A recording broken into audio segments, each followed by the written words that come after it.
This week's Inside EVs podcast is brought to you by Electrify America. And we're so happy to be partnering with Electrify America until the end of the year. With Electrify America, you can drive your EV from coast to coast with more than 650 charging stations nationwide and new locations opening every week. Electrify America is bringing EV drivers the freedom they need. Whether you want to plan a weekend getaway, maybe you want to see some friends or relatives, maybe it's a coast-to-coast road trip. You can ask Kyle about how that's done using Electrify America charging stations. Well, you can rely on Electrify America's ultra-fast chargers to get you back on the road faster. So, where will you go charging Electrify America? Let us know in the comments below. We'd love to hear what your plans are for this weekend. And tell us where you'll go next. And you can learn more at electrifyamerica.com.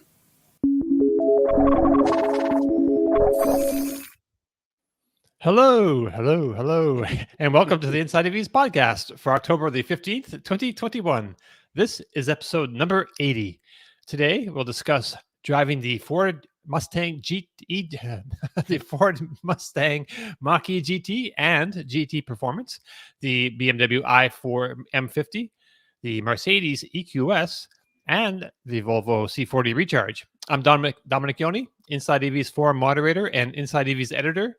Joining us today in a bit is the equanimous Tom Malogny, Inside EV's editor and host of the YouTube channel State of Charge. We also have the matchless Mr. Martin Lee from the EV News Daily podcast, which of course is available on all the best podcast platforms. And of course, Kyle Connor joins us from Out of Spec Studios. He also puts together gnarly videos for the Inside EV's YouTube channel. Okay, so before we get going, I'd like to ask that you please subscribe to the show. If you're watching us on YouTube, please hit that thumbs up button and ring that bell icon for notifications. If you're watching on Twitch, you can also ring that bell icon for notifications there. All right, so with that out of the way, welcome everybody. And by everybody, I mean Martin.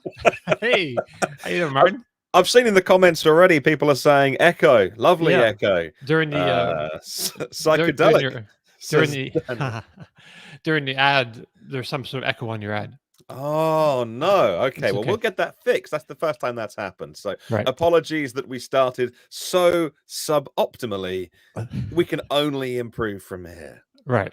All right. So speaking of, to improve, let's get to Tom. So Tom is in Germany this week at visiting the folks at Porsche, and we'll talk about that with him. And so we had to travel back through time to get him on the show today. So I don't know, you want to do that now? Yeah, I'm going to play this in. It's what we recorded late last night. But again, if there's any sound problems or an echo, just let us know in the comments and we can always get that fixed. So now I'm super worried. So okay, let's do the time warp, man. Okay, here we go. Okay. And so this is yesterday, and we have Mr. Tom Malogny here with us, and he is actually in Germany at the moment, or he was in Germany at the moment yesterday. So, Tom, what are you doing there? Well, thanks for the introduction, Dom. I'm here with Porsche for a few days. Porsche is made a pledge to, by 2030, to be net zero energy. They're going to reduce their carbon emissions. The entire company wants to be net zero, and so they're going under an incredible transformation. It's not just lip service. So they brought some journalists over to really take a look at what they're doing and how they're going to transform the company. It's a lot of people talk about sustainability. A lot of companies, say that they're very sustainable and they use renewable energy, but Porsche is really going to make an effort to completely revamp the company to meet those really incredible goals. And I'm gonna, once I get back, I'm gonna have a nice long article up on Inside EVs to really go into detail on what they're doing. But they're really taking a holistic approach to kind of revamp the entire company, and their goal is to reach that by 2030. Now, they said they probably will still have to buy some carbon offsets, but very small amount. They said talking about like less than 5%. Like they're going to get to 95% plus on their own with all these new measures that they're going to be taking with regards to manufacturing. And even, you remember recently there was some news about the e-fuels, and I think a lot of people laughed about it. And to be honest with you, I chuckled a little bit at first also that they're trying to make, a gasoline alternative completely with renewable energy. And so we did kind of a deep dive into that. And it actually makes sense. And, it's not that they're trying to replace electrification. They're fully on board with electrifying the entire company. They said by 2030, I think something like 80% of their vehicles are going to be electric, but not 100%. So, for those vehicles that are still internal combustion and for their legacy vehicles that are on the road, cars that they're selling today that people will keep into the next decade, they want to be able to have a fuel that is better for the environment. And that's really why they're investing in this new e-fuel that they're going to be coming out with soon. Cool. Hey, so did they let you drive any interesting Porsches while you're there, electric ones? So they couldn't fly me over to Germany and not give me a Taycan for a little while. Okay. So I was out on the Autobahn today. We drove about, maybe 140, 150 miles in assortment of Taycans. I grabbed the Taycan Cross Turismo because I just love the Cross Turismos. Had that out on the Autobahn, opened it up a bit. I didn't hit my top speed that I did in the Turbo S 2 years ago at the press drive. I did 167 miles an hour. At that point, I had to stop at 150 because they just put the winter tires on them. And they put a big sticker on the dashboard that said, winter tire limit 240 kilometers an hour. So that's right around 149, 150 miles an hour. So I topped that at 150 and kind of held it at that for a while. I don't want to push it. If that's the limit they're saying on the tires, I'm not going to exceed that. But I tell you, driving a Taycan on the Autobahn at high speeds, it's an incredible experience. The vehicle is just rock solid and smooth. At 150 miles an hour, cruising along, it feels like I'm going 70 miles an hour. It just effortless and just so planted. They really engineered a fantastic car. I love the Taycan. I've said it a million times here on the show. Kyle loves the Taycan. Porsche did a fantastic job with it. No wonder they're selling as well as they are. So you also drove recently, and that's what we really want to talk about, is the BMW i4 M50. That's the what is the Grand Coupe sort of platform with but electrified? It's a 4 Series Grand Coupe. Okay. It's really the same as the gasoline version. It shares all the same components. It just has the electrified platform. Now, not the electrified platform. It uses the CLAR platform that the regular Grand Coupe does. And to be honest with you, going into this, that's what made me not so excited about it, because I've driven plenty of electric vehicles. I've driven plenty also that don't have a dedicated platform, that share platforms with their ICE brothers. And typically, you really don't get top performance out of the chassis. There's always a compromise. And, I'm not just saying that. I've had BMW representatives back when I was in the i3, the Active E program, and then I got the i3. The engineers telling me, without a dedicated platform, you're always making compromises. And that's why we're going to make dedicated platforms for our electric vehicles, which they were doing 10 years ago, back in when they developed the i3 and the i8.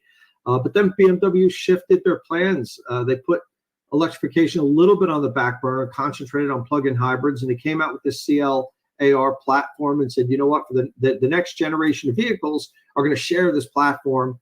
We're going to make ICE, PHEV, and BEV all on the same platform, and we're going to make it work. And to be honest with you, I was really disappointed in that. I thought it was the wrong decision. I thought it was the wrong direction for the company. I mean, they've since changed, and now the next generation of electric vehicles coming out in 2025 and forward are going to have dedicated platforms. So they really just kind of kicked the can down the road for about 10 years.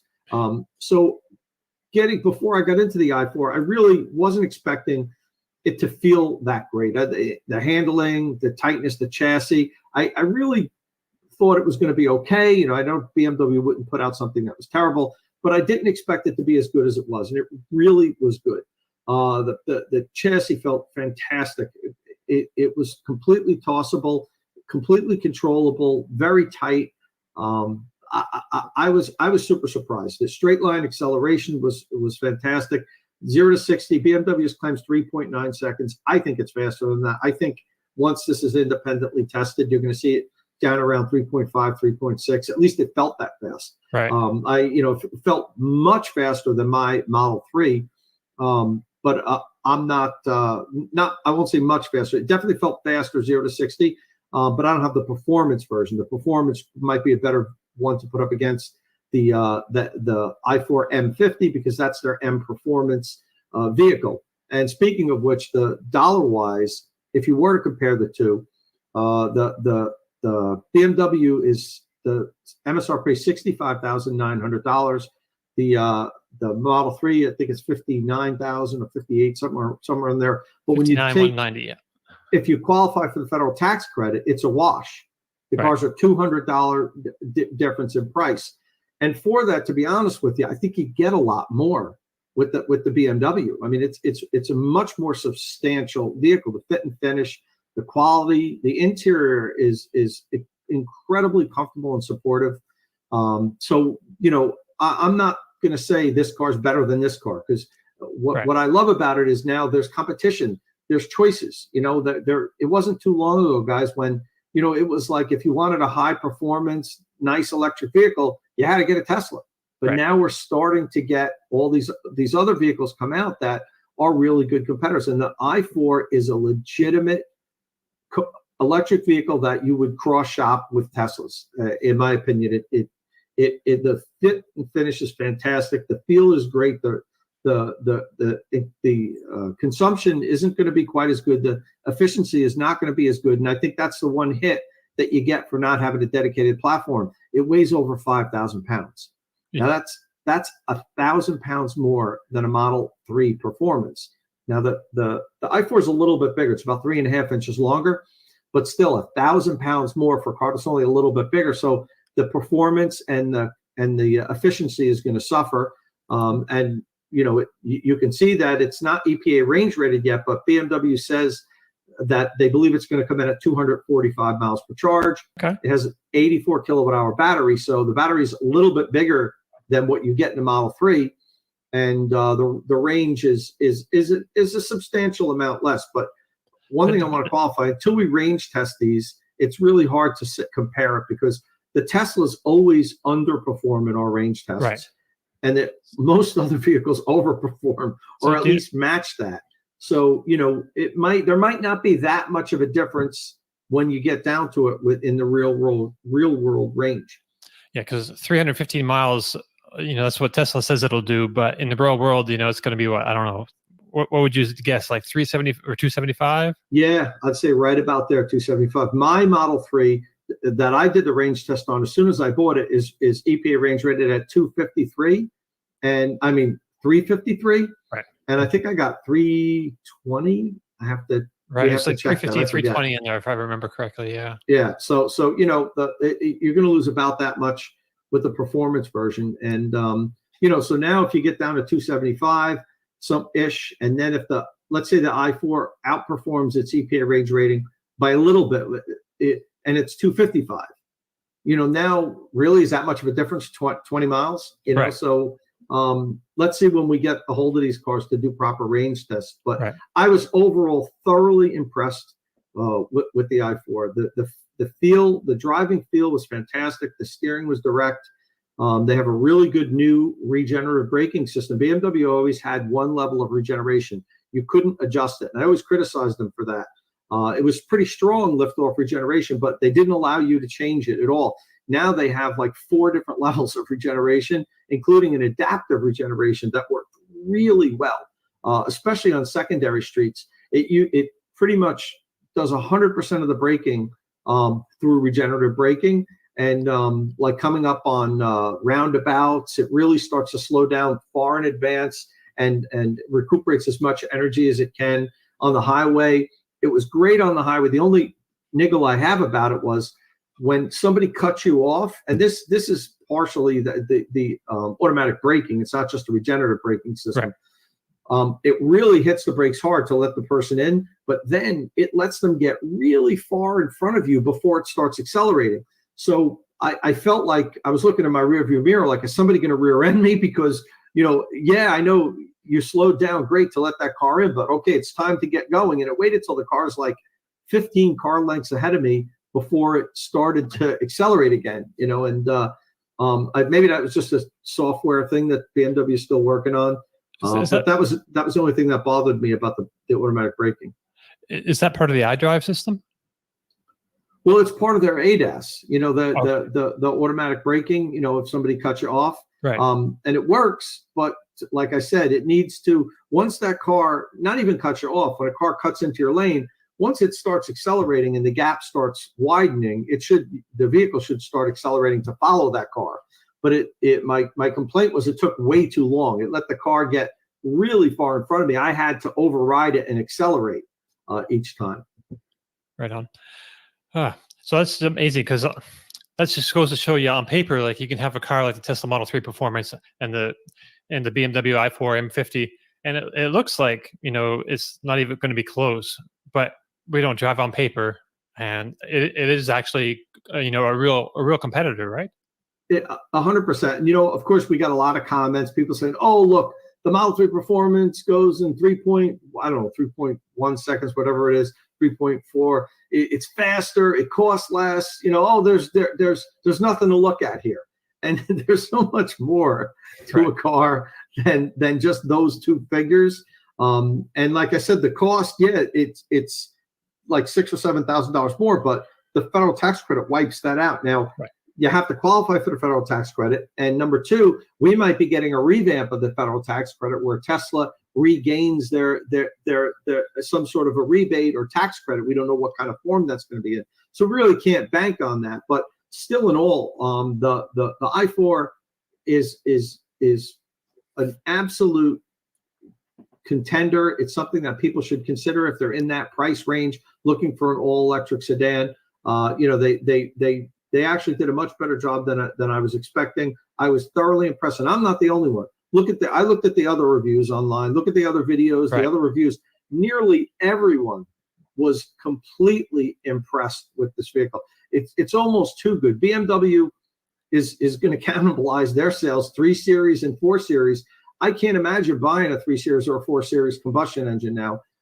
After driving this, if people had the opportunity to drive it, the center of gravity is 1.3 inches lower than a 3 Series. And you got all that weight down low. And even though it weighs 5,000 pounds, in the turns, it didn't feel like it. It felt like a light, nimble car. It really, like I said, that surprised me more than anything. I knew it would be fast in a straight line. I mean, it has 536 horsepower, 586 pound-feet of torque.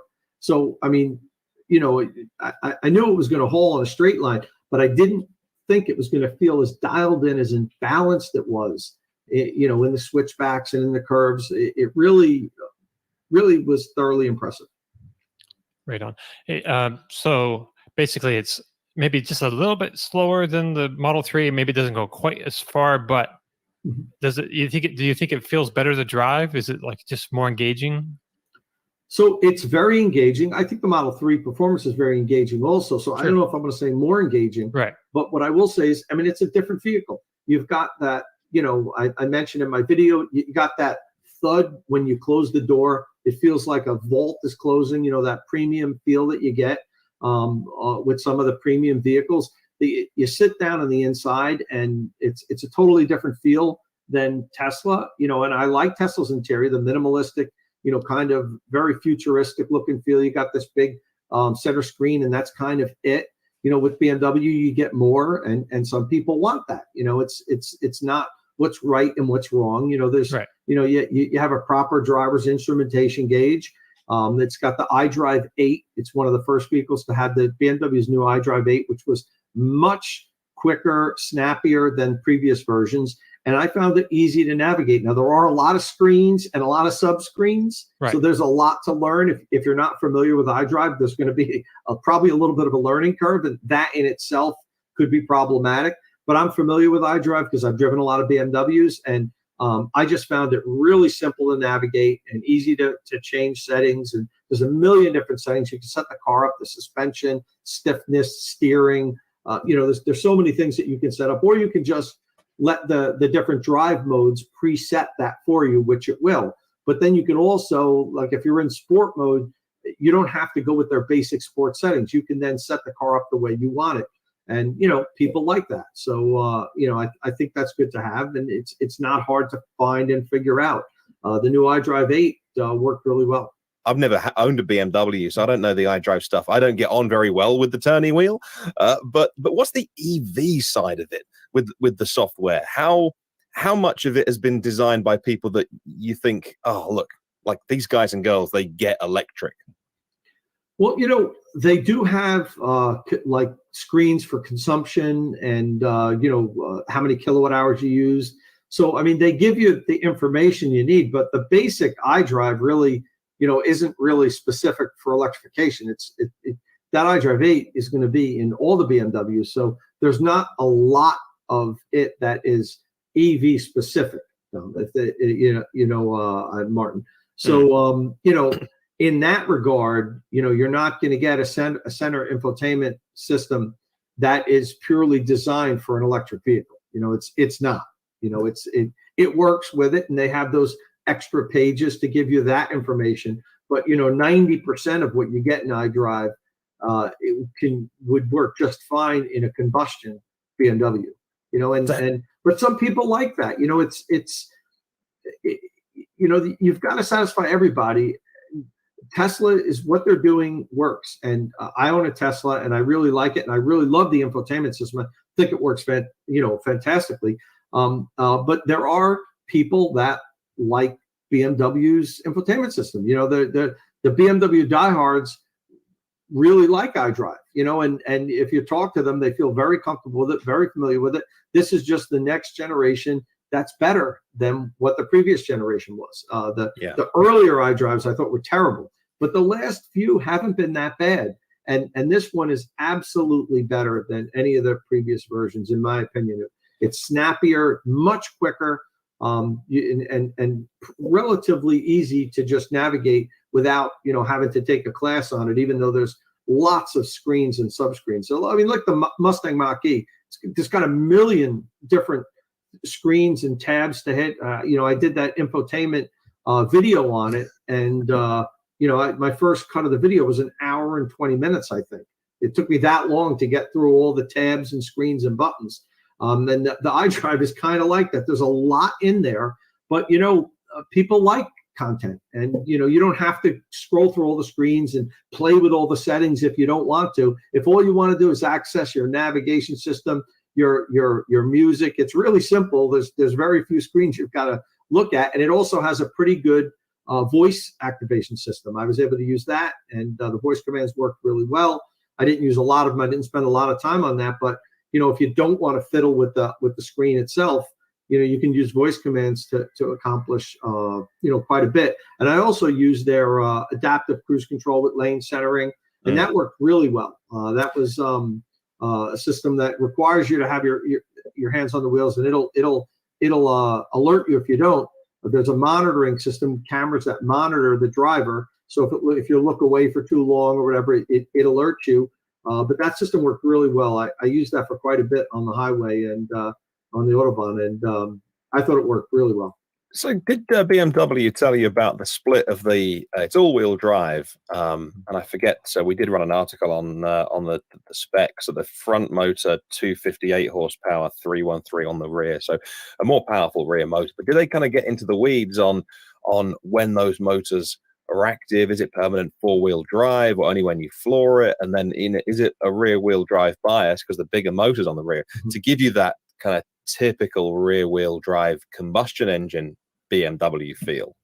Yeah, it is rear-wheel drive bias, and you can, when you get in the turns, if you want to, and you stomp on it, you get you'll get all that oversteer that you want.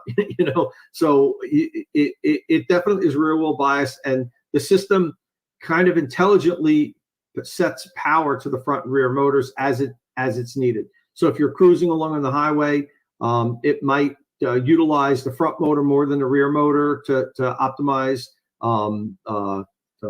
efficiency.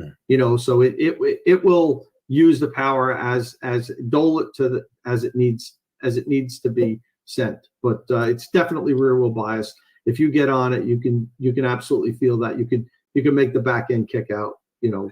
If any car company makes something themselves, they tend to shout about it. Now, BMW had you for a week, and they talked about hydrogen and all sorts. But look at Tesla; they make their own batteries. They'll have a whole day on battery day.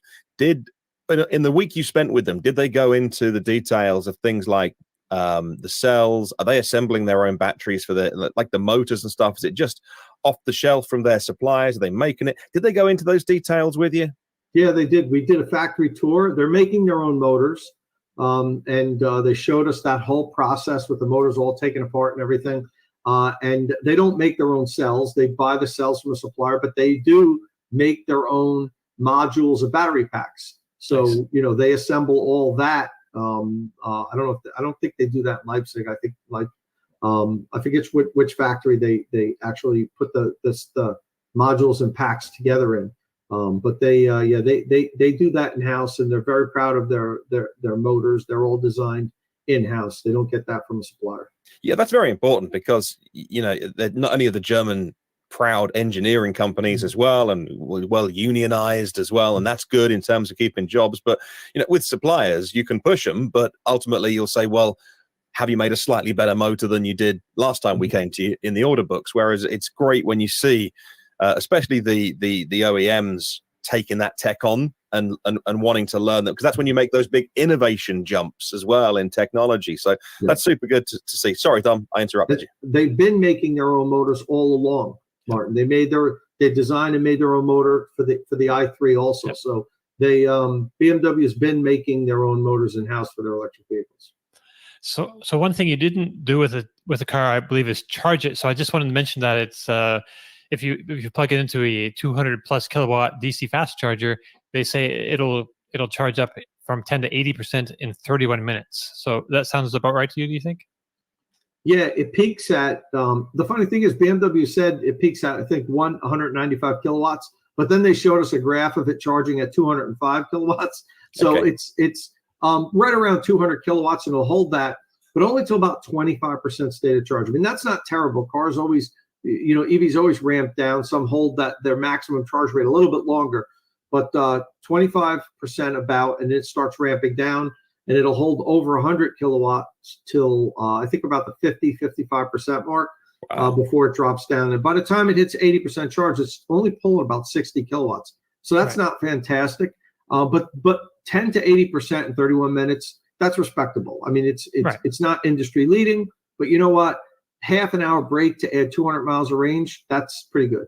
Right. Yeah, half an hour. By the time you get a coffee and a burger and, use the toilet, half an hour genuinely does fly by when you've just driven for 200 miles and you want to stretch your legs. And if our viewers and listeners didn't hear or see the show a few weeks ago now when Tom was back in Germany before flying halfway around the world again, you did mention that the journalists on this particular trip they invited you on were, it wasn't people who were quite EV savvy. Although a lot of journalists, obviously they report on both combustion and EV. They're very, very good. But it was more of a kind of come into the EV fold kind of a week they spent with you. And if they're showing you things like charge curves, that fills me with confidence because apart from when you said to the engineer, if the 12 volt goes flat, how do I fix it? And I don't know, put it on a trailer, I suppose.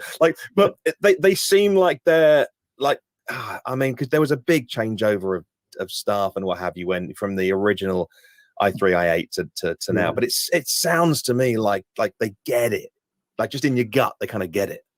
Well, they did do a deep dive in their technology. We had workshops for three solid days on battery technology, on the motors, we had a tour of their plants. So we got. They definitely wanted to get the point across that they're serious about electrification. Let's see how they continue. We know that they took a little bit of a pause starting around 2015 till now, but they claim that they're fully engaged and that electrification is their future. Let's see. So we know that you'd take this i4 M50 over the Grand Coupe, but would you take it over the iX? So it's a different animal. The It's a iX totally costs different a animal, lot yeah. more. I don't know. I'd have to think about that. Like if money wasn't an issue or whatever. Yeah, I'd really have to think about that. I really like the iX, Right. and the utility of that, the SUV. I don't know. That's a good question. Maybe I'd take the iX. I really enjoyed the iX. Right. I thought I would, and I mentioned this before. If I was in the market for a luxury SUV in that price range, I would take the iX over anything that's made today. Right. I would take it over a Model X. If you said, look, you can get a Model X or you can get the iX, Right. I'd take the iX, without really thinking about it too much. Wow. Now, cool. When the Rivian R1S comes out, I don't know. Now that's going to add a whole nother dimension to it. I'd have to drive that first. Or the electric G-Wagon from Mercedes. Yeah, That's I'm not crazy about the G-Wagons personally. Yeah. I'd have to I think you either love it, you love it, or you hate it. Really, I never really love. My aunt is on like her fourth one, so Right. I've driven them plenty of times, and it's just not. I don't think it's not my cup of tea. Right. Well, look, we had the Berlin factory party only last weekend with Tesla, so they got big competition on their doorstep now. Are BMW doing enough? What Tesla's doing right now and in Berlin is really ominous looking for the German entrenched auto companies. And matter of fact, I was charging the Taycan today next to a Model 3 that pulled up with the CCS, and I had never seen that in person. The Model 3 with the CCS. So I went over and talked to the gentleman, nice guy, because he has the same spec Model 3 that I do. So we just chatted for a bit, and I took some pictures of the Model 3 charging with CCS. Are they doing enough? It's hard to say. I wish BMW was a little bit further along at this point. They're not. You can't look back. They're going to have a bunch of electric vehicles that are coming out. I think 13 all-electric vehicles by 2025, something like that. So, I mean, that's only 3 short years. So Yes. we should be getting these things in like rapid-fire succession. And, we'll see. These two, the i4 and the iX that BMW came out with are legitimate electric vehicles. They're either one of them, I think, I'd be completely happy with if I was in the market for that type of vehicle right now. I think they nailed both of them, and that's a good sign for things to come for BMW. Right on. So we should get back to the future here. So let's do the time warp, man. the Wayne's World. Bye, everyone. Let's do it. Back to the future.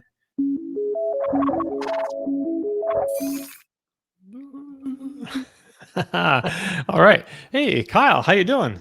Hey there. How's it going? All right. So Kyle joins us. He is also not in North America at the moment, I believe. Want to tell us where you are? Right. I'm in Brussels, Belgium right now. And yeah, here driving the new Volvo C40 electric, also some other Volvo stuff, which we'll talk about. And figured Tom went through everything he did. I figured we'll do the same because we've driven so many cars recently. Right. Hey, so we have a few cars that we want to talk about with you. I don't know if you want to start with the let's start with the oldest one, actually, the Mercedes EQS. Oh yeah, so this was an annoying thing because we couldn't talk about EQS until 1 hour or less than 1 hour after we completed the last show. Right. And look, I think I've made a couple of videos on this car, both for Inside EVs and out of spec. So hopefully some of our audience has seen them. And yeah, well, look, so starting on the outside, the styling's pretty polarizing. I don't like it personally. And, a lot of people did. I was surprised. What do you guys think about the styling of EQS? I'm not a fan, I have to say. It reminds me of the mid 90s Chrysler LHS with a really short hood. It's like the shortness of the hood. There's that proportion that just gets me, Hello and welcome back to another. Tom, there's me going again. Yeah, I need to put you on screen. Tom says that sometimes cars look better in person and not in photographs. So maybe I should reserve judgment until I see the EQS in person. It does. It seems to be very spec dependent. So I took the first day. There was like a 2-day event. So the first day I took the base EQS 450, and then I took the nice one, the 580, the next day. And yeah, the 580 looked better. So first off, yeah, styling, that's one thing. But I think once you get past it, no question, it's a luxury car when you look at it, I think. Just doesn't appeal to me from the outside. But once you're inside this car, first off, it's got a hatchback. You can like put stuff in it, which is great. It's not a normal sedan, so love that. This car is magical. It's insane. The most insane thing I think I've ever driven, of how comfortable it is and quiet and quite agile with 10 degrees of rear steer. So look, do you just go in like this, close it, covering your eyes, open up the doors, and then now you have an amazing interior experience, perhaps? But yeah, just an insane car. So suspension was extremely smooth. The materials in the inside were great. The rear steering was amazing. Just the way that this car goes down the road is unlike anything else. And I hope some of our audience are able to try it. I mean, even if you're not into the car and you would never buy it, I hope you have a friend or something where you can just experience how this car goes down the road, because it's crazy. Yeah, people are saying they don't like the, they like it more, maybe more in a two-tone. I don't know. Did you have a two-tone there? Not there, but we did in the studio 6 months ago when I shot the car and did all those walk-around videos. Two-tone's so weird to me. I don't know. It didn't look I didn't great. like the two-tone. Yeah. The walk-around video didn't look great. Yeah, I agree. But the inside, man, I really kind of like, you know, at least looking at it through your videos, the inside, the interior looks like amazing. Looks really like proper premium luxury. Yeah, interior is great. The UI was insanely fast and snappy and well thought out. And it's MBUX, which I really love, but it's sort of adapted for this big screen. You can choose either the standard non-hyper screen, which is like from the normal S-Class, but this you can only get on the rear-wheel drive, not the all-wheel drive, because all-wheel drive's standard. Also, big news we found out at the event, the rear steering stuff for the car, it used to be 4.5 degrees, I think, base, and then you would have to subscribe to 10 degrees. Now in the US, it's 10 degrees on every EQS standard, no question. Good. There you go. We'll all have it. Yeah, that was silly. Awesome. It's so silly to engineer a car, make it heavier, or do what. But if it's leaving the factory with rear wheel steering, give it all of the. It's not like a software update where you turn on Netflix or something. Like, right. This is a drivability difference. Right. Let it have. And you were saying in your review that 10 degrees is magical. Like, oh my goodness. That makes the whole car. It's so cool. And it's the same as Hummer EV in terms of degree angle. Can you crab walk it? No, it's no crab walk function, but I tried to convince the chassis engineers to just let it crab walk, just to give the Hummer a run for its money. They were like, well, we had this discussion, but they didn't think it fit with the brand image. I like the in your video where you're doing some slow, just kind of runs down some kind of suburban street, and you're like, whoa, look at this. And if anyone was looking out of their window at the time, they'd have been like, nice car, but he's drunk as a skunk at midday. Like, whoa, look at this. Yeah, but Martin, this is California, so there's just crazy people everywhere. Oh, okay, fine. Does it really make a difference? Like at low speeds, though, does it really make a difference, the sensation of turning such a big vehicle? That's where it makes its difference. It's like, you know, when you're on a big boat and you have a bow thruster and now you can finally maneuver a big boat around. It's the same thing. It's rear bow thrusters. It's so cool. The weird problem though is if you're like backed into a parking spot, and I caught myself once, or parallel parking, like you can't turn that sharp to pull away from something because the rear swings.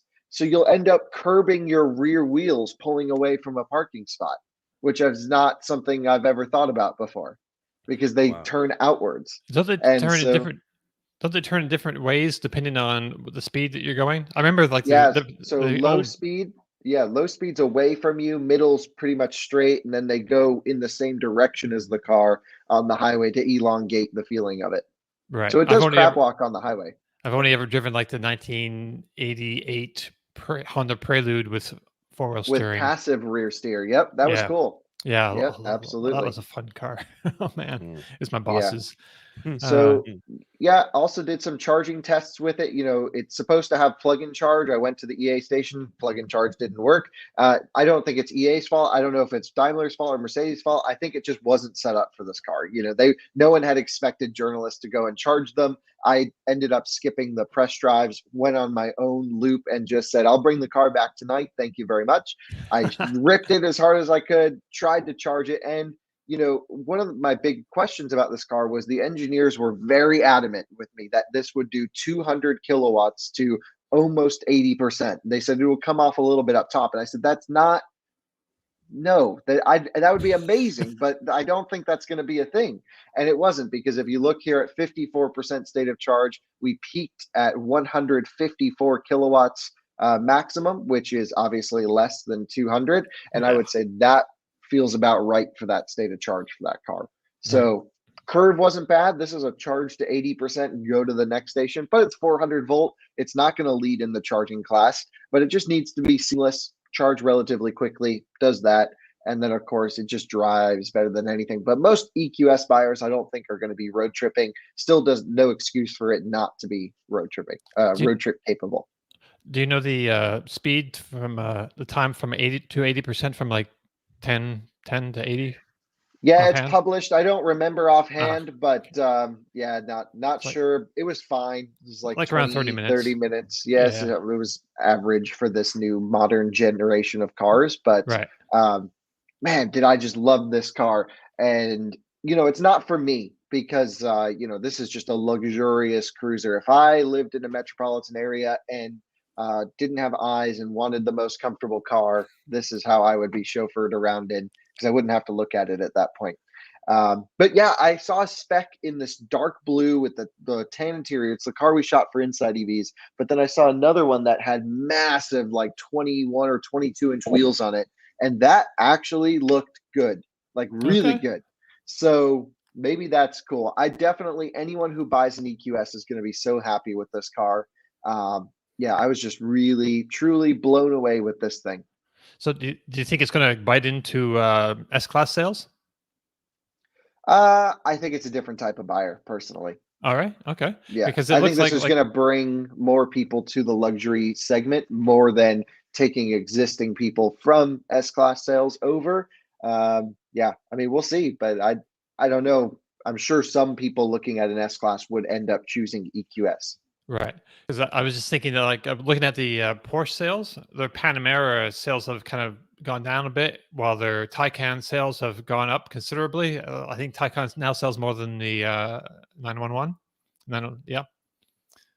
So yeah, it sounds about right. I mean, we'll see. But Taycan's it does things better than Panamera, where EQS doesn't really do things better on paper than full S-Class, and it looks a little bit weird.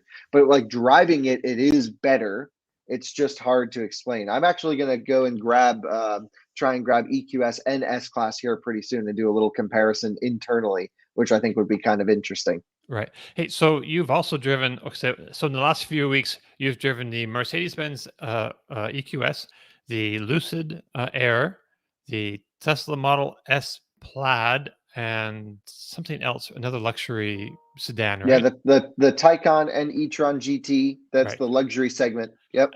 And so you made a video for one of your channels. You can tell us about that in a second. And you kind of go over your thoughts of driving all these cars like in a short period of time, and really like, discuss like who they're for and stuff. And so I'm just mentioning that to encourage people to go check that out. Which channel is that on?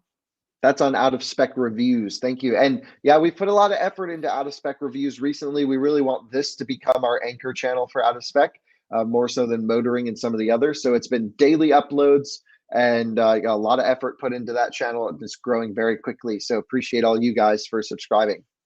Right on. All right. So anything else you want to say about the EQS before we move on?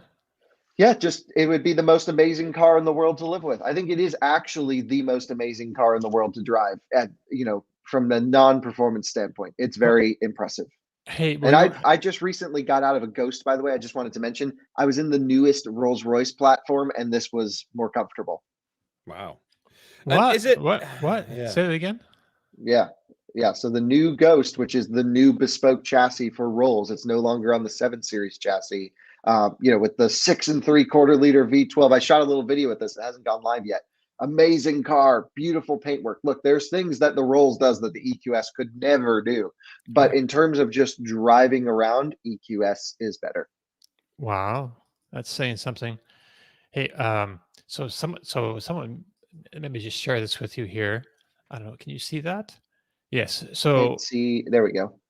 So one of our Twitter followers mentioned that we should take a little tour next summer around Iceland. Now that they have a whole ring around the country of Tesla superchargers, and maybe we could do that with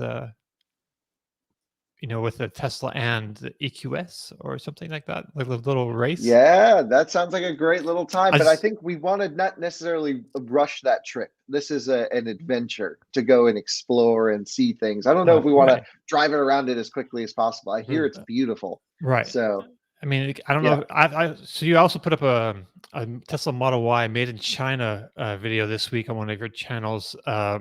And going up Norway, up that Troll, what was it? Yeah, Trollstigen. Oh man, an amazing road. Beautiful. I don't know if Iceland could possibly be that beautiful, maybe in a different kind of way. But I thought Norway was the craziest place. I mean, we did a podcast when we were there with you guys, and we were in awe and still in awe and already planning our next trip to go back to Norway as soon as possible, because it really is just insanely beautiful. The waterfalls driving up this mountain pass were so cool. And the Model Y has so much glass. So we really got a great experience to see everything, which was really nice. Oh, that's a good point. And going up the mountain like in an electric car, it's like such a great experience because there's like so much torque. It's like effortless. It feels like you don't even think about it. Right. Yeah, and it's less than effortless. It's just like you have extra power. So you can rip up hills and it doesn't even feel like anything. It was a great drive. We ran that road about 7 times, and you can see we're not as excited about everything because I think that was the last time we went up and down the road. Wow. Yep. All right. Okay. So actually, let's move. By the way, while we're talking Model Y, we didn't put it in the show notes for today, but this morning at 8 a.m., Tesla put Model Y on sale here.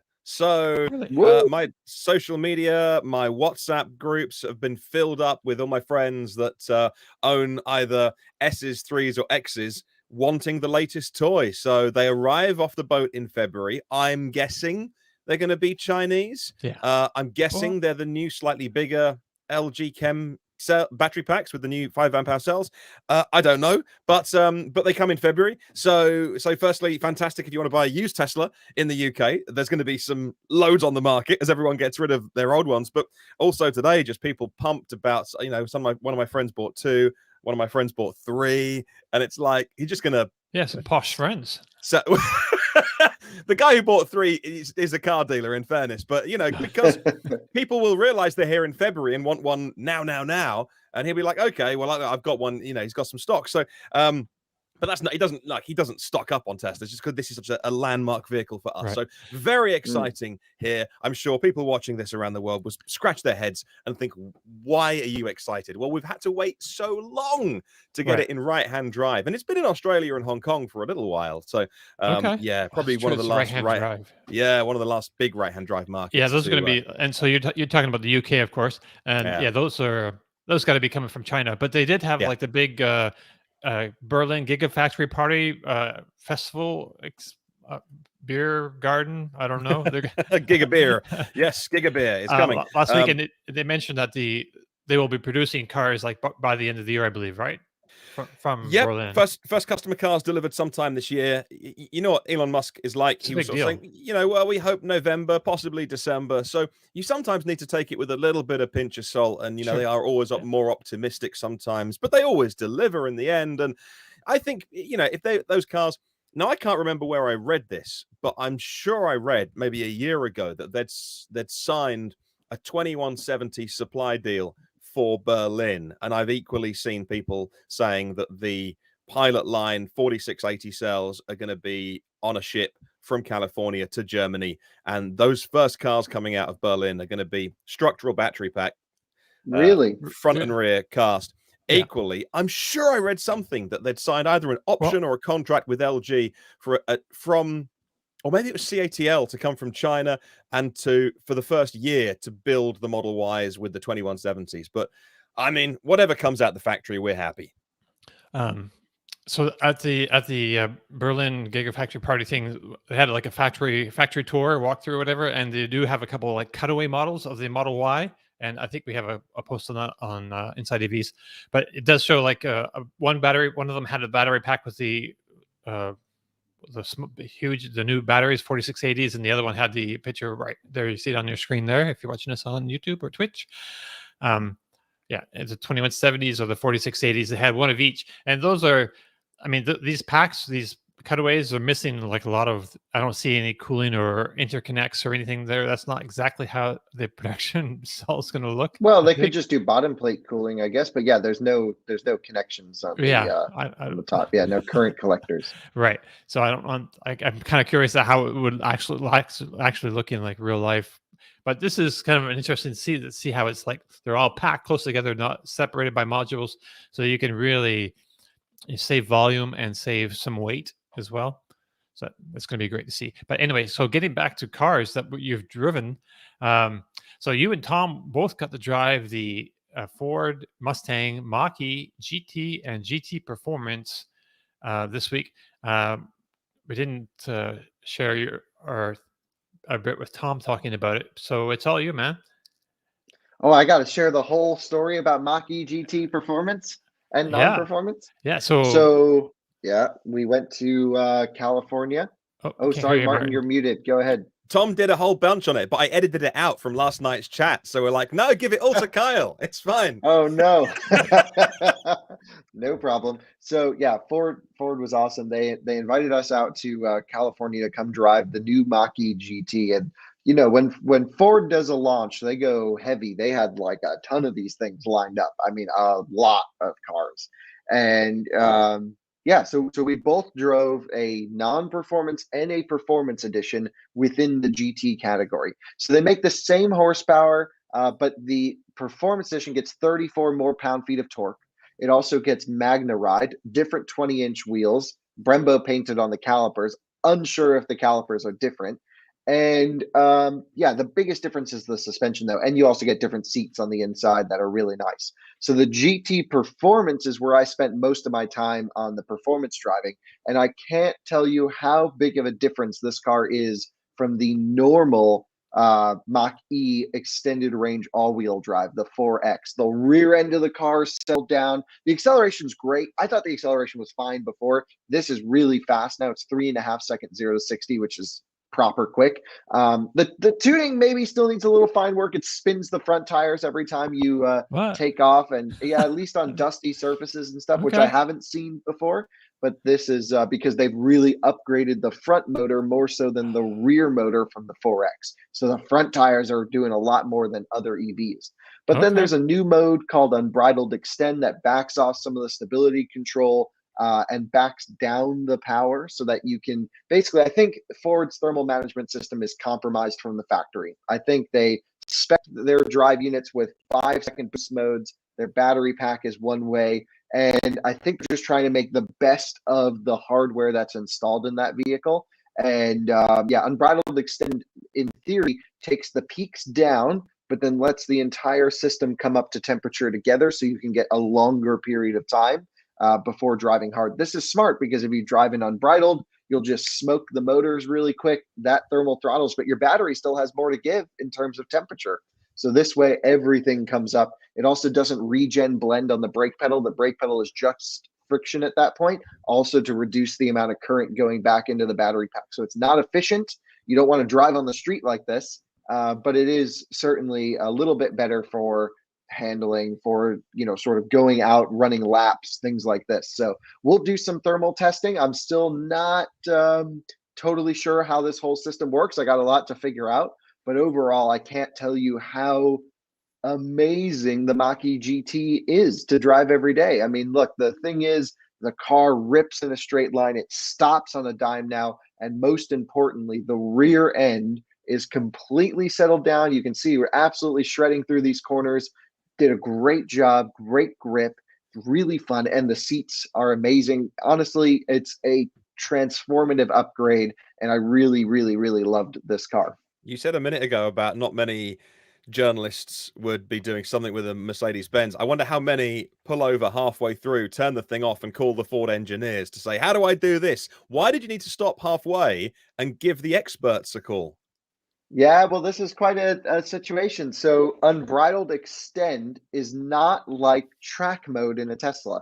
And I don't agree, by the way, with this decision to do it this way. And this is just a user experience thing I think they can change. When you're in unbridled extend, I think the idea is the car is telling you you're in the window that you can drive it and get solid performance. And so it's like, okay, if you can get into this mode, and if you're still in this mode, you're pretty much getting the same thing no matter what. And I would just be like, I don't really care what I'm getting. Just give me everything you got. Give me the max cooling, give me everything. So I think this is just approaching it from a different angle. You have the engineering say, oh, we want a consistent customer experience, where I'm like, I know what the car is doing. Give me a temperature gauge, and then I'll drive to try and keep it from running into the red. So what I had to do, what Martin referenced, was I guess I drove it too hard in unbridled mode, got it too hot. And so then I had to let it cool down. I had to then put it in unbridled extend. Once you're in unbridled extend, then your ceiling is increased. Then you can drive it hard again. And yeah, this was quite an odd situation. I spoke a lot, of course, to Darren Palmer about this, who's been on our show. And yeah, I think I shared some of my concerns with this type of interface, and I think it'll be optimized over time through over-the-air updates. At least they'll hopefully take it into consideration. But seriously, that's a very minor detail. This car rides so much better on the street, so much better in a performance area. And yeah, this Magna Ride system in the Performance Edition is really transformative to the driving experience, I think. Right. So how does this fancy pants suspension work then? Because if you are going to go the extra $5,000 and get it, what's it actually physically doing inside those shocks or whatever? Yeah. So spring rate's the same. It's just the damper inside, essentially, that's being adjusted. So it's filled with magnetic fluid. Nothing new. This has been around forever. And then essentially you can run current through the damper to magnetize the fluid on the inside, and this will adjust the stiffness. It's more or less, how are they controlling this? So you have 3 base modes. So you have Whisper, Engage, Unbridled, that will set the base load for the damper. So Whisper is going to be the most comfortable. Engage will be a little bit more. And Unbridled is going to stiffen everything up, get the car and have some more rotation on the rail, really lock the thing in. And then it will base off your driving. If you start shredding the car around in any of the modes, it'll go, whoa, and stiffen up. And it can adjust, constantly based off of those. So Ford will have their own sort of settings programmed in based off of user inputs, but you always start at your base load when you select your driving profile. Wow, super interesting. So I was just sharing a little message that the Hyundai Ioniq 5 is going to be shown at the Electrify Expo October 16th, 17th in Miami, and November 12th, 14th in Austin. Just a nice throwing that out there. Thing this weekend. Go and have a look at. If you haven't seen one, go and have a look. They're amazing. So this Magna Ride, I mean, this is really separates the performance from the regular. Yeah, so the regular car has a lot of compliance on the rear end. It's quite bouncy. It really, so the funny thing is, like, and I don't want to like call anyone out, but like when you get into a normal Mustang Mach-E or Mach-E GT non-performance and you go around corners, you really feel like you're going faster, because you're like right on the edge and the back end's moving around and you're like, I'm doing all this. But then you're like, okay, well, what are the front tires actually doing? And the answer is not much. The rear goes before the front in some scenarios. We've seen this from the Moose test, of course. It makes it fun for the driver, but it makes the back end really, super slidey. So then the Performance Edition sort of takes this very odd rear end moving sensation, locks it all down, and now you're actually getting some speed on in the corners. And so this is very important. We of course have to do some more testing. They claim they're going to open up the battery pack to 91 kilowatt hours. I think we've reported on this from 88. The charging curve is going to no longer go to 12 kilowatts at 80%. It will now do that at 90%. So we got to remap the whole charging curve. This is going to be interesting. Got to play around with it more. The range is going to be different, of course, with the more usable battery capacity. So I'm guessing we'll see over 300 miles in our 70 mile per hour range tests with this car, just based off of quick math. It's just getting better. I just think the hardware is there and they're improving. I think really the biggest problem with the car is thermal management, based off of my driving experience with it so far. When you drive normal Mustang Mach-E hard, it goes into turtle mode after 4 or 5 minutes, something like this. And then, this is really driving hard. I had some guy say, "Oh, I have a Mach-E and I took it to the track and it didn't overheat." And then he sent me a video of him driving around at 2 miles an hour. Like, thanks for watching. But like, I'm talking about driving the damn thing hard. So, you got to be on the limit. Well, speaking of which, I was talking with Martin yesterday after with Tom, and we need to all go to North Carolina to your track there and spend a day taking driving lessons from you.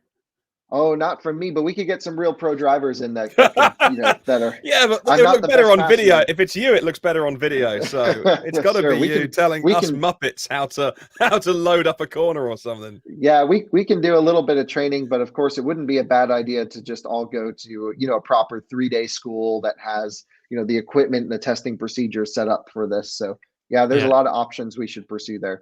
So as Tom said, sorry, Dom. So as Tom said in his section, which we took out because we knew we were going to talk to you about it. He said, "Look, it's $5,000 to go from GT to GT Performance. You get the wheels, the seats, the suspension. Like in his mind, no brainer. Like if you're going, totally agree. I wouldn't even that question far, it.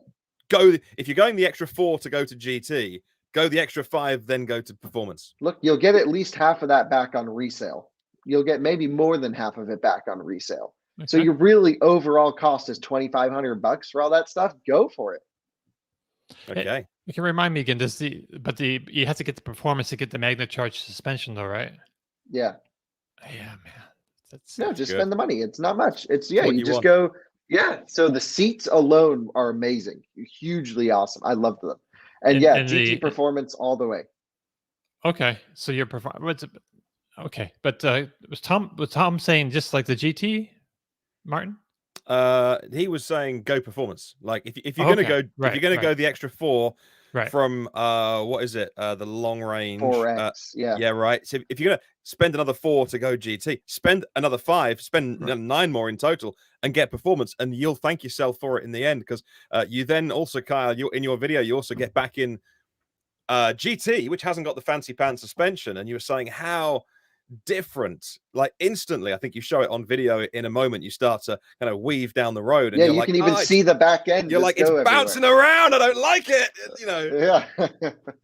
Yeah. Wow. It actually does bug me spending time in that normal suspension. Like I get a little bit irritated driving it, but then when I got in the Performance, and I could have spent all day in that car, and so good. Also, remember the white Mach-E that we had, the California Route 1 we had for a while? Yeah. We saw the car again. It was at the event, shuttling some Ford employees around. So it was nice to see our old friend. And I have to say, Emma and Darren did a great job. Emma especially sort of planning the event, arranging for all the journalists to come.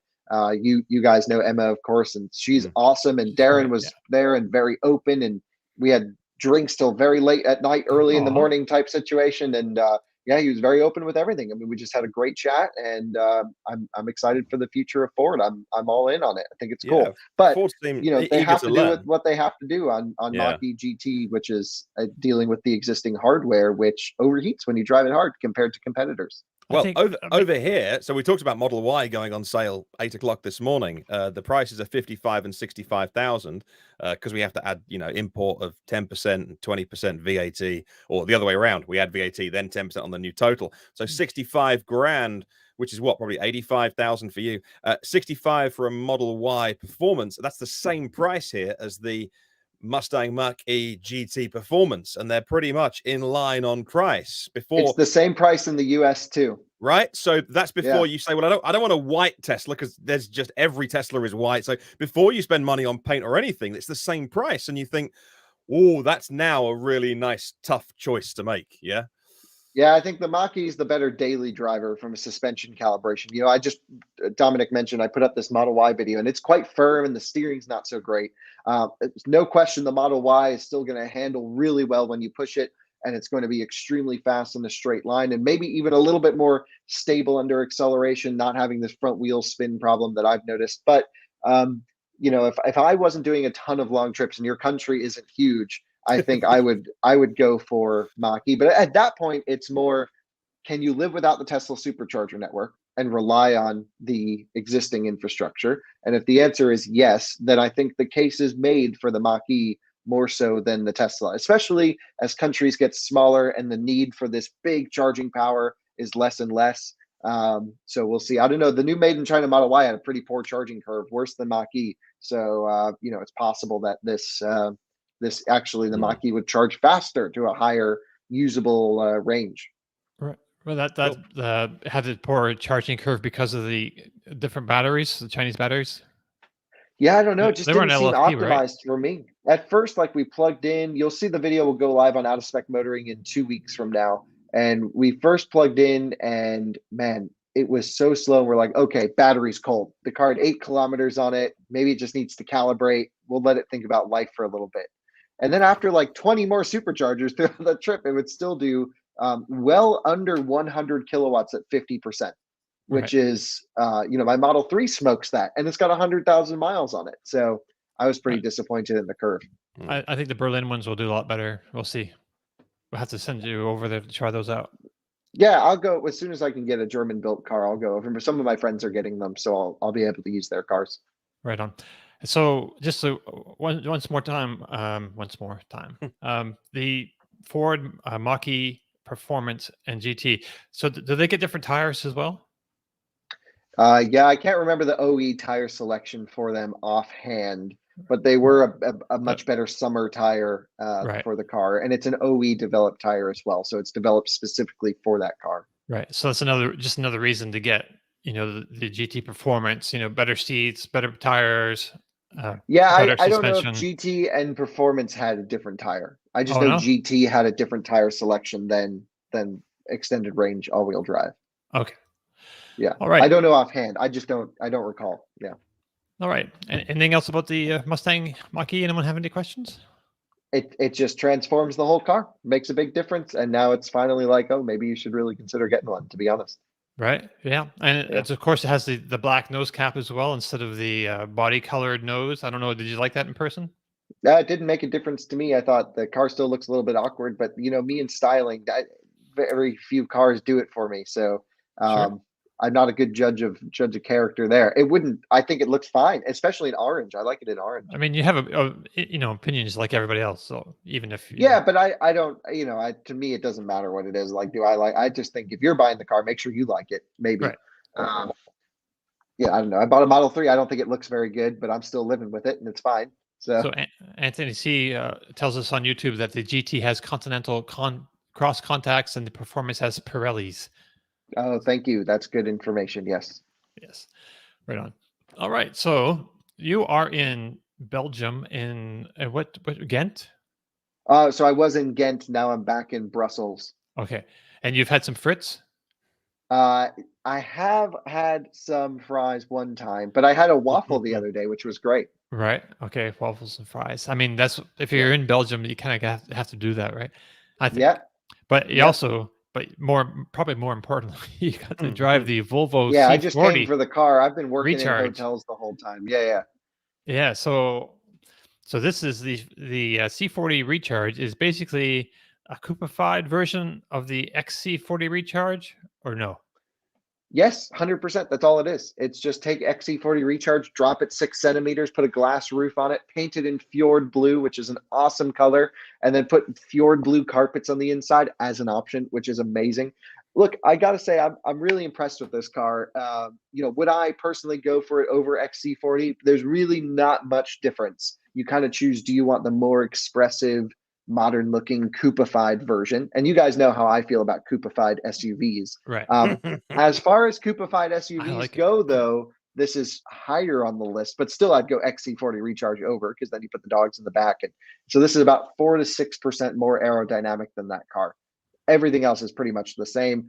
This car did have some newer updates on it, which I really thought were great. That will be software updated to XC40 Recharge. Some things that they really worked on were battery preconditioning, charging curves, things to make the user experience really much better, especially in colder climates. I don't know, Martin, if you remember, that was an issue with XC40 back in the day, where you'd roll up in cold climates and it would charge at like 10 kilowatts because the battery was so cold. Yeah, and it's surprising because of who made the car, that all the cold weather testing.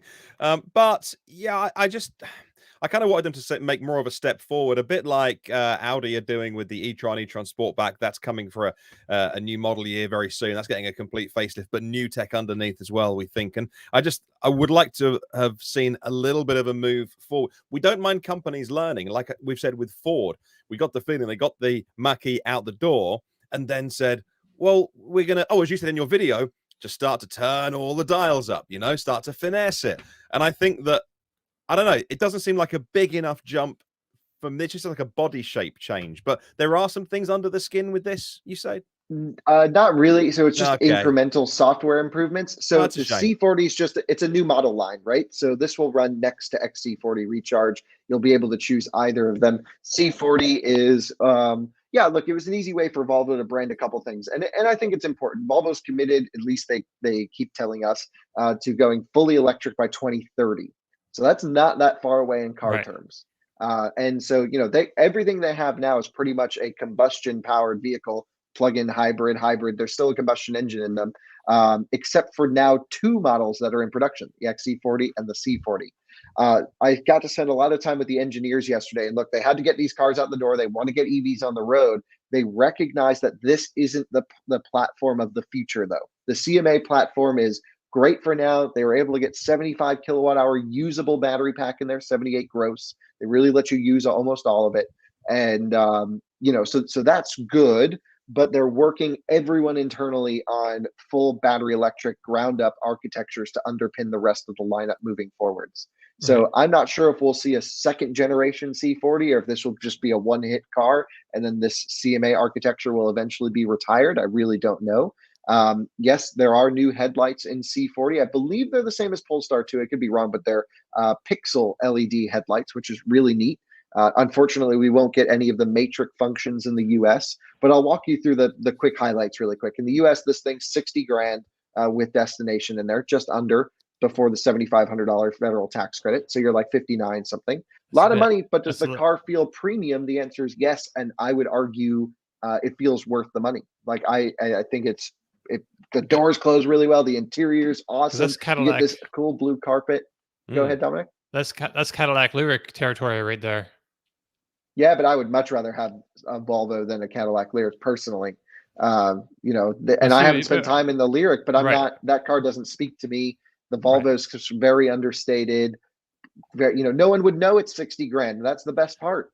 Okay. So, yeah, you don't want people to know you're driving something flashy. I think Volvo is about understated elegance, but having a really strong car. And this car delivers there, but 402 horsepower, 2 150 kilowatt motors. So same drivetrain as Polestar 2, same drivetrain as XC40. It's quick enough, but under wide open acceleration, this car's tuned a bit softer. So as it lifts the front end up a little bit, you get a tiny bit of half shaft vibration. And so it's not as smooth under wide open throttle as the other cars, I think, just because it's a little bit softer. But you give up a little bit of the vibration and you have a great ride. This is where active damper could help a little bit, just to stiffen up the rear under full load. Not that it would really change the spring rate, but it could be just enough to keep the front end down. And yeah, this is fun. I mean, it's a good car. For me, XC40 all the way. The charging speeds don't seem incredible based off of our Polestar test. But if you guys remember, we tested this car in our performance loop, the Polestar 2, and it literally didn't overheat up until the very last second. So amazing thermal management. And I think this is going to make its way to C30 as well. We can expect the same. I've just had a great time driving this car around, cruising. It blends into metropolitan areas around here very well. In the US, I still think XC40 is going to take the sales number over C40. But yeah, I mean, look, there's positives and negatives. The negatives are 225-mile EPA range. Yikes, not great. Come on. This is what happens when you get an adapted chassis with not efficient motors and, but there's a new range mode in this car. The C40 we've never, go ahead. The C40 goes a little bit farther than the XC40 though, Recharge, right? Yeah, that's my understanding. I don't know offhand what XC40 is range rated at, but they say it's a little bit more aerodynamic in the EPA or just general, but it should do better in EPA, I would imagine. 225 miles. It's not been rated. That's what they're estimating it to come in at. Right. It's a much larger in WLTP. I don't know. It's an interesting car because you're giving up a lot of specs on paper to drive a car that's more of a well-built status symbol, more or less, but it's an understated status symbol. It's like, I want something nice, but I don't want people to know I just spent a lot of money on something nice. And that's what the car is. Right. I love it. I think it looks so good. Put it back on screen. I think it looks so nice. And yeah, I like maybe the rear shot, man. Do you have that? Yeah, So the cool thing about the find that. rear is this lighting startup sequence. It'll be in one of the videos. It's amazing how they turn on, and they've programmed this to go through. It's really, really cool. It's like the hello greeting sequence. Yeah, it's amazing as you walk up and approach it, whoops, flies up. It's very cool. I don't have the video handy, but we Right. found Yeah. maybe I was too harsh on them. They did do an EPA range improvement for the 2022 model year.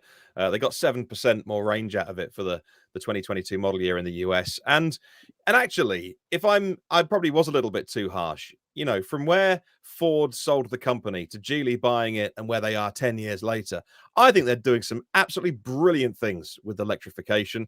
Whatever That's they a bought big change from before. like, you know, they spent 1.8 billion US dollars, 1.2 billion US pounds equivalent 10 years ago. And now they're talking about a 20 or 25 billion IPO of Volvo. So nice big exit for Geely, getting a nice, you know, it'll do well for them. But they took the risk with that. And I just think, you know, they were one of the first ones to say we're going to go all electric. And actually, I think they're doing it really well. So I was a little bit harsh on them. I think big round of applause to what they've done in the last 10 years and the risk that Geely took. Yeah, so you know, you guys know I'm not a huge fan of like going on these little trips to then go and do the whole shebang. I'm like, just bring the car to the house and I'll do all of my testing, right? Let me drive However, this trip's a little different because last night I had dinner with the guy who's literally in charge of Volvo safety, the most important pillar of the brand. Okay. And sat right next to him. We spoke the whole night. Awesome guy. And I kept asking him to up the speed limiter from 112 miles an hour to something more reasonable. So he and I have a fundamental disagreement on this front, of course, but I think his data backs it up. Yeah, we spoke a lot about where is the team focusing their efforts and what is everyone doing. And there's like 2 or 3 core principles that are non-negotiables, and it's sustainability and safety are the 2 major themes in the company. So battery electric and safety in the car. So they're working on active safety, passive safety, tons of sensor suites. This car has the new pilot assist sensor suite, by the way, so it can actually see wider and see more things, and they'll be able to update functions through software updates on this car. So there are some, I guess, hardware improvements. Right. From a drivability perspective, the throttle calibration is amazing. The one pedal driving calibration is the best one pedal drive I have ever experienced. Really? It's Okay, very smooth. It's unlike anything else at low speed, inching forwards, even beating Tesla, which I said in one of my videos is the gold standard. This is impressive how well they calibrated this one pedal. Wow. So you can easily just, how does it work? Like, how do you feel that difference? So when you're approaching stop, you can kind of judge exactly, you know, when you... No, that's not really how I judge that difference. It's really what is the jolt curve, if you will, like what's the G load on the car coming to zero, and this just levels off quickly and pulls you to a stop where you're like, are we actually stopped? And then you look around, you're like, yep, we're not moving. You just don't feel it lock in at zero, and it's pretty amazing. The power's great. The handling's fine. So much on the safety side, just understeers, right? And there's no way to turn traction control off because this is a very, you know, Volvo world of safety.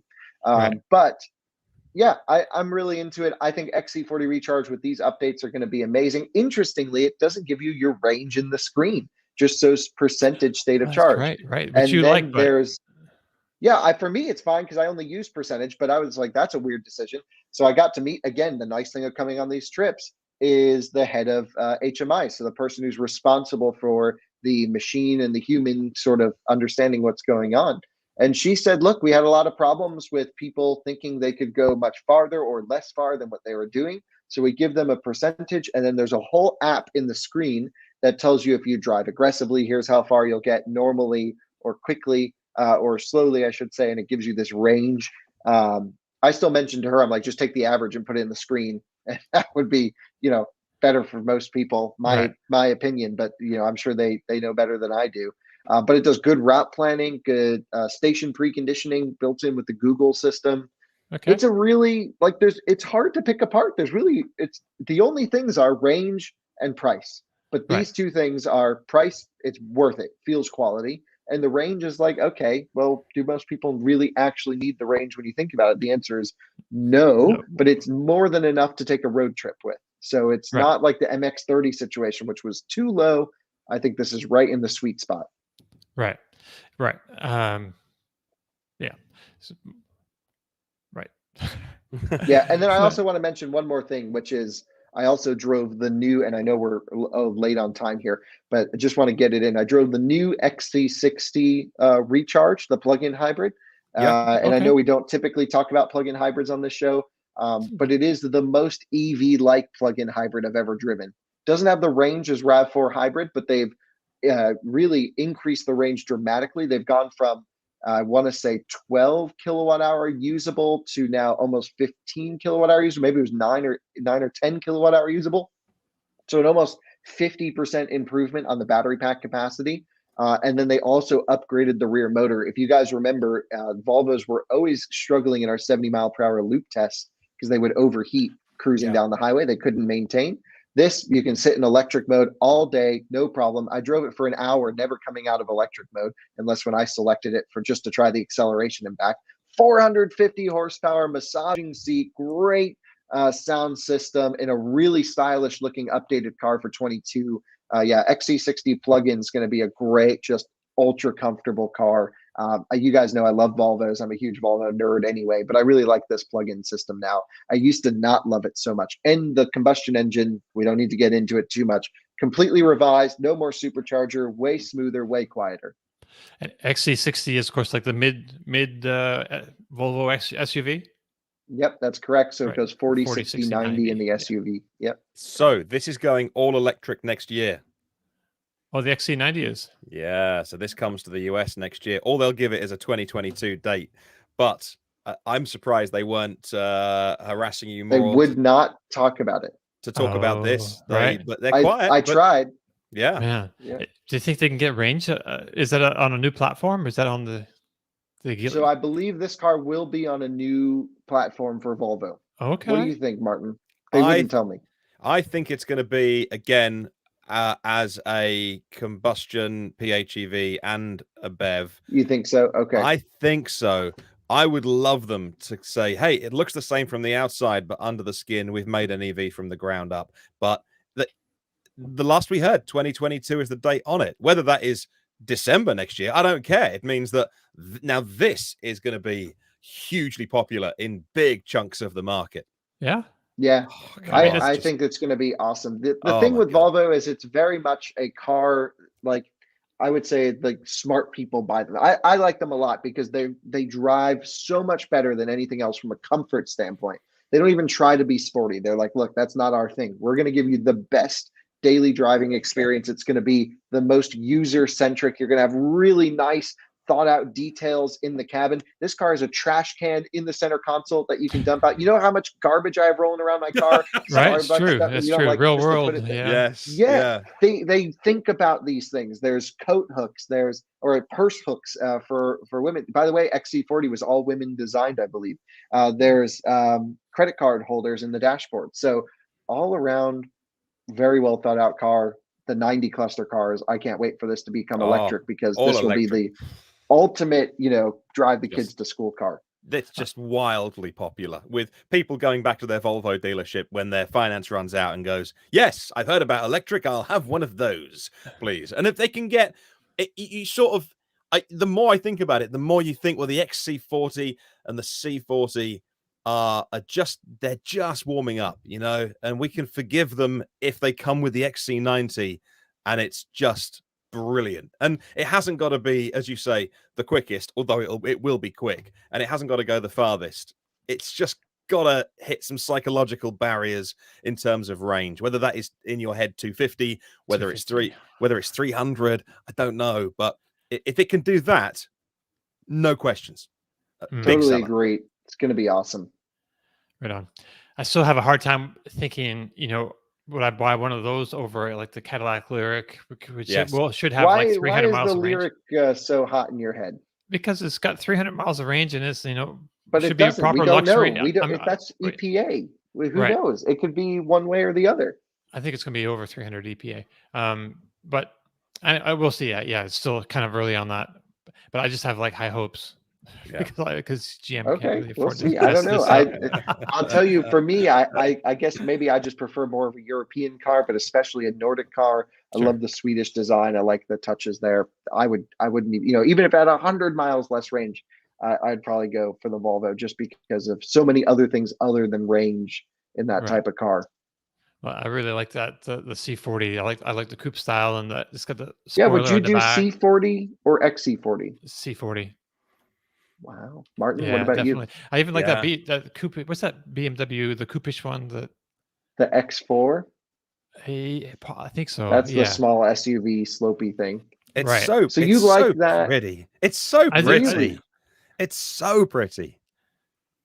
I really like the look, but we don't have dogs. I Right. just Yeah, but it's not even about that. I think the boxy one's more true to Volvo heritage. True. We do have a small person that we carry around, and he has a lot of stuff that comes with him. And boot space is, a real bit of real estate. But I just think that looks lovely.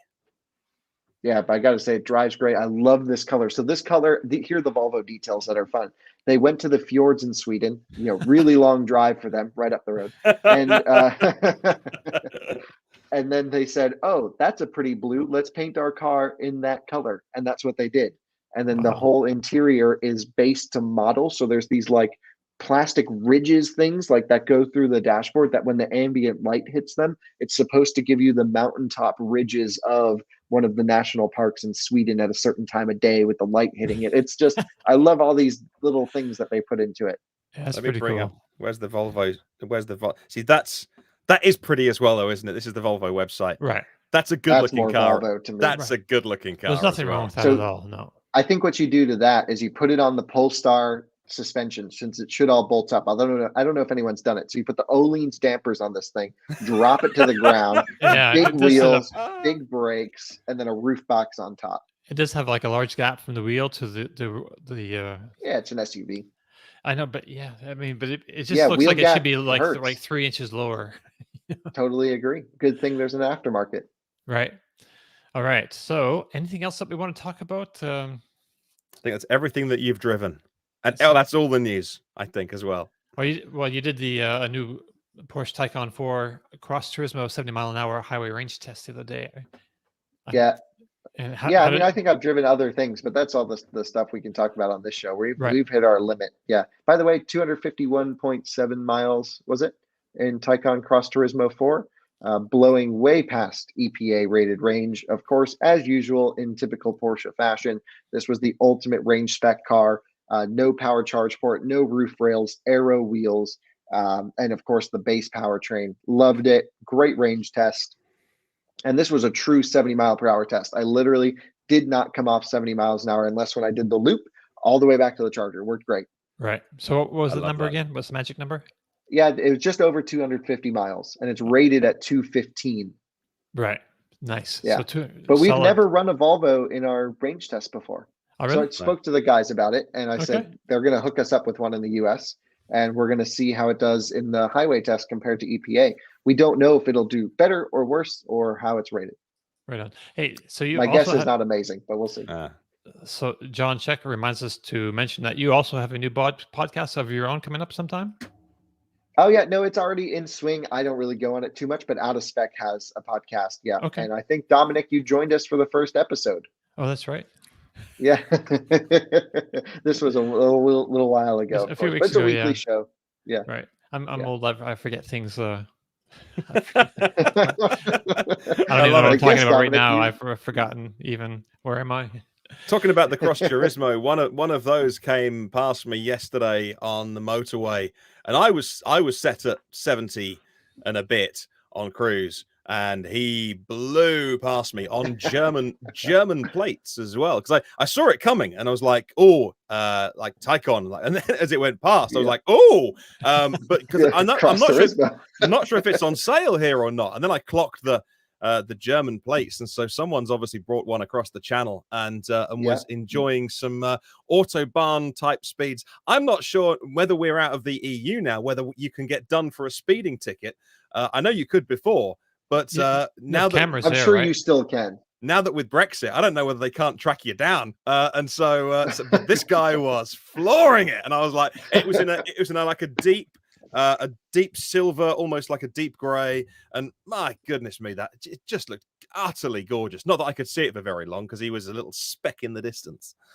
It's a serious car, really is. That thing is just one of the best cars on sale. I think it might be the best car on sale for performance electric enthusiasts. Hey, before we go, I wanted to just mention that a little bit of news. LG and GM have come to an agreement about the Chevy Bolt battery recall situation, and LG is going to be paying like the lion's share of the costs for that recall, which is right around $2 billion. And just throw that out there. And its production is scheduled to start again, I think, in another couple of weeks. It was supposed to be starting like now or soon, but they've had to push it back a little bit. But there will be new Chevy Bolt EVs and EUVs, affordable electric vehicles, coming online again soon with good batteries, and hopefully this will be in our rear view mirrors, or at least except for the owners who have to wait to have their batteries exchanged, which is a pain. But but that peace of mind will be nice to have. So I just want to throw that. We talk about really unattainable cars for most of us, for a lot of our shows, but so I'd like to just touch on the stuff that some of us can't afford sometimes. Just can I throw something else out there as well before we go? Oh. So we've been talking in our internal group about there's so much happening at the moment. Tom and Kyle are doing so much driving. Between now and Christmas, there's going to be so much EV news. And we wondered whether there is something we should do midweek, like maybe on a Tuesday or something. So if anyone has any ideas, if you think it's a good idea or a terrible idea to do an extra, I don't know, short something or interview. Yeah, like a 30-minute thing midweek. Yeah.